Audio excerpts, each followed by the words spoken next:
नमस्कार साथियों, स्वागत है आपका power point coaching classes Sikar Rajasthan में। दोस्तों, इस वीडियो में हम बात करेंगे राजस्थान की नदियों और झीलों से संबंधित महत्वपूर्ण प्रश्न जो पिछली प्रतियोगी परीक्षाओं के अंदर पूछे गए हैं।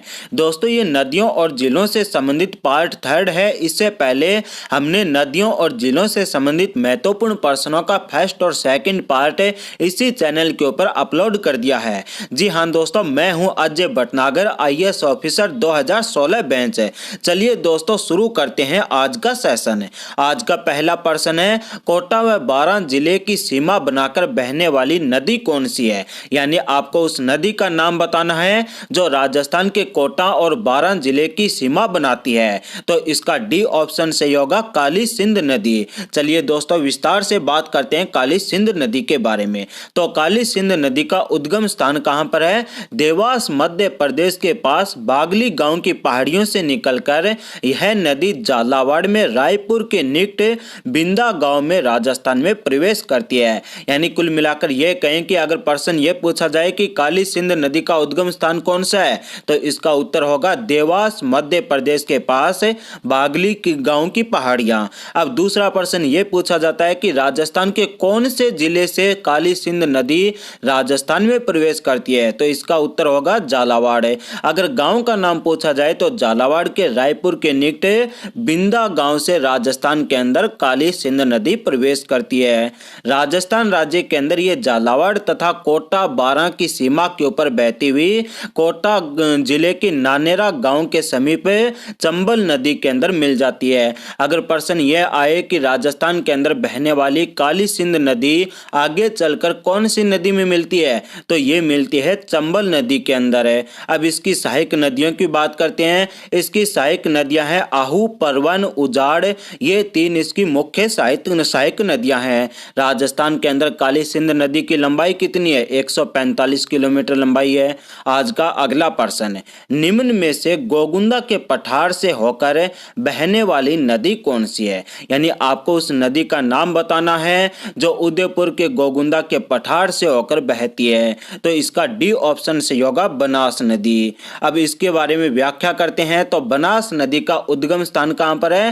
राजस्थान के राजसमंद जिले में कुंभलगढ़ के निकट खमनोर की पहाड़ियां। यानी मुख्यतः यह पूछा जाता है कि बनास नदी का उद्गम स्थान कौन सा है, तो कुंभलगढ़ के निकट राजसमंद के अंदर कुंभलगढ़ के निकट खमनोर की पहाड़ियां बनास नदी का उद्गम स्थान है। यह जो नदी है वह अरावली की पहाड़ियों को काटते हुए मेवाड़ के मध्य में होते हुए राजसमंद में कुंभलगढ़ के दक्षिण में गोगुंदा के पठार से होकर चित्तौड़गढ़, भीलवाड़ा, अजमेर, टोंक में बहकर सवाई माधोपुर के खंडार तहसील के अंदर रामेश्वर धाम जो पदरा गांव के निकट है वहां पर किसमें मिलती है? ये चंबल नदी के अंदर मिल जाती है। और इसके दोनों ओर का अपवा क्षेत्र उपजाऊ है। यानी इसके दोनों ओर बाईं और दाईं तरफ दोनों तरफ ही क्या है? खेती योग्य जमीन है। ये कौन सी नदी के अंदर आगे चलकर मिलती है? ये मिलती है चंबल नदी के अंदर सवाई माधोपुर की खंडार तहसील के अंदर पदरा गांव के निकट है। बहती कहां से? ये गोगुंदा के पठार से होते हुए चित्तौड़गढ़, भीलवाड़ा, अजमेर, टोंक और अंत में कहां पर जाकर मिलती है? सवाई माधोपुर के अंदर चंबल नदी में मिल जाती है। ये जो नदी है वो पूर्णतः राजस्थान के अंदर बहने वाली सबसे लंबी नदी है। यानी राजस्थान के अंदर उद्गम स्थान है और इसका अंतिम जो स्थान है चंबल नदी में जहां पर मिलती है वो भी राजस्थान में है। यानी पूर्णतः राजस्थान के अंदर बहने वाली सबसे लंबी नदी है। इसकी लंबाई 512 किलोमीटर है और यह पूर्ण रूप से बरसाती नदी है। यानी बरसात होती है तो पानी आ जाता है, अगर नहीं होती है तो पानी नहीं आता है। और इसके अंदर जो राज्य के अंदर है इसका सबसे ज्यादा जल ग्रहण क्षेत्र है।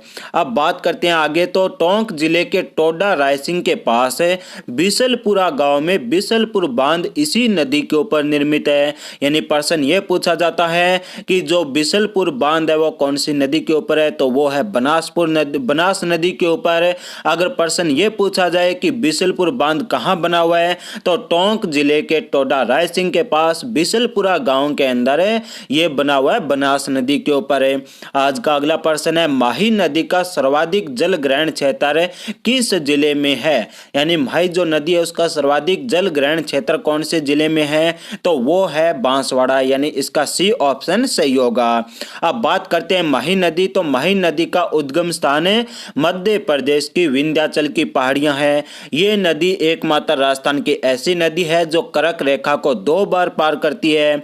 और राजस्थान के अंदर जो माही नदी की लंबाई है वो 171 किलोमीटर है। और माही नदी को बागड़ और कांठल की गंगा भी कहते हैं और राजस्थान की श्रवण रेखा भी कहते हैं। माही नदी के बारे में अगर आप और अधिक जानना चाहते हैं तो हमारे प्रथम और द्वितीय जो नदियों और जिलों से संबंधित पार्ट है उनके अंदर आप जाकर इसके बारे में विस्तार से पढ़ सकते हैं। आज का अगला प्रश्न है, बांसवाड़ा जिले में खांडू के निकट कौन सी नदी राजस्थान के अंदर प्रवेश करती है। आपको यह बताना है कि जो बांसवाड़ा जिला है उनके अंदर खांडू गांव है और खांडू गांव के पास से कौन सी नदी राजस्थान में प्रवेश करती है। तो इसका सी ऑप्शन सही होगा, माही नदी। यानी इस माही नदी है वो बांसवाड़ा जिले से राजस्थान में प्रवेश करती है।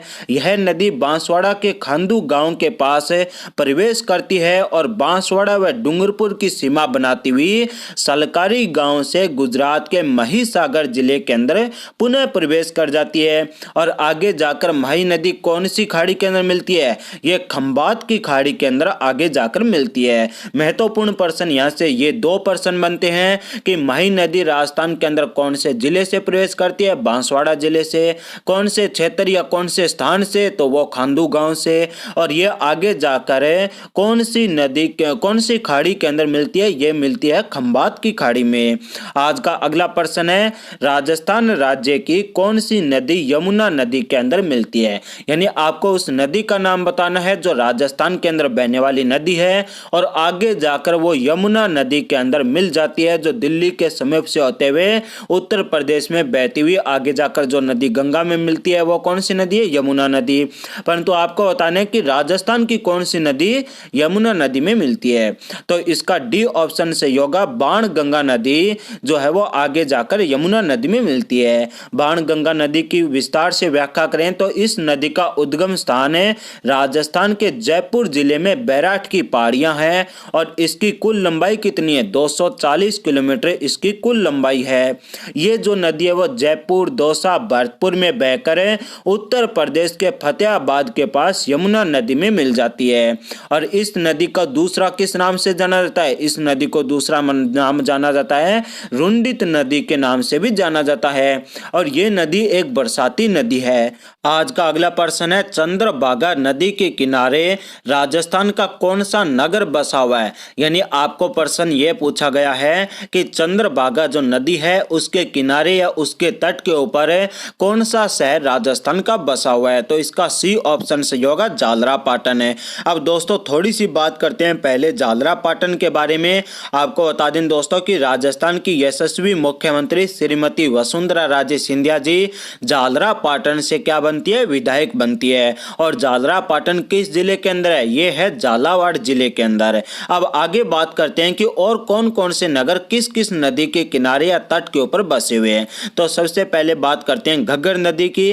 घग्गर नदी के किनारे राजस्थान का हनुमानगढ़ जिला बसा हुआ है। राजस्थान के श्री गंगानगर के अनूपगढ़ तहसील जो है वो घग्गर नदी के किनारे बसे हुए हैं।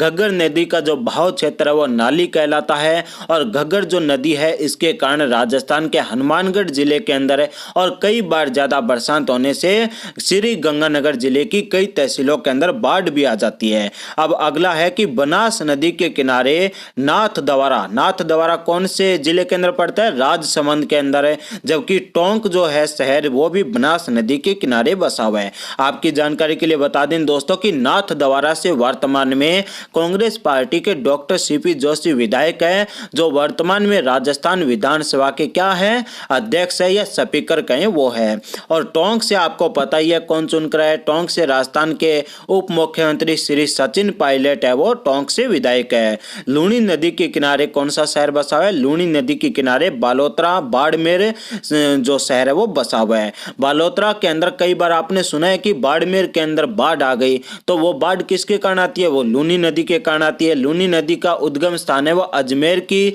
पहाड़ियां हैं और अगर अजमेर के अंदर बरसात ज्यादा हुई तो ये निश्चित है कि बाड़मेर के अंदर बाढ़ आएगी, क्योंकि बाड़मेर के अंदर जो लूनी नदी है वो इसका बहाव क्षेत्र काफी चौड़ा है और आसपास का एरिया समतल होने के कारण पानी कई कई किलोमीटर तक फैल जाता है। अब बेड़च नदी के किनारे कौन सा शहर बसा हुआ है? चित्तौड़गढ़ शहर बेड़च नदी के किनारे बसा हुआ है। जवाई नदी के किनारे सुमेरपुर शहर, जो पाली जिले के अंदर एक तहसील है सुमेरपुर, और इनके अलावा शिवगंज सिरोही जो है वो जवाई नदी के किनारे बसा है।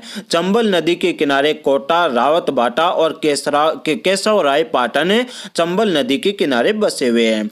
आज का अगला प्रश्न है, जवाई नदी लूनी नदी के प्रमुख सहायक नदी है। यानी कहने का मतलब यह है कि जवाई नदी जो है वो राजस्थान की लूनी नदी है, उसकी प्रमुख एक सहायक नदी है, और यह लूनी नदी में किस ओर से मिलती है? आपको यह पूछा गया कि बाईं ओर से मिलती है या फिर दाईं ओर से, तो इसका बी ऑप्शन सही होगा, बाईं ओर से यह नदी लूनी नदी के अंदर मिलती है।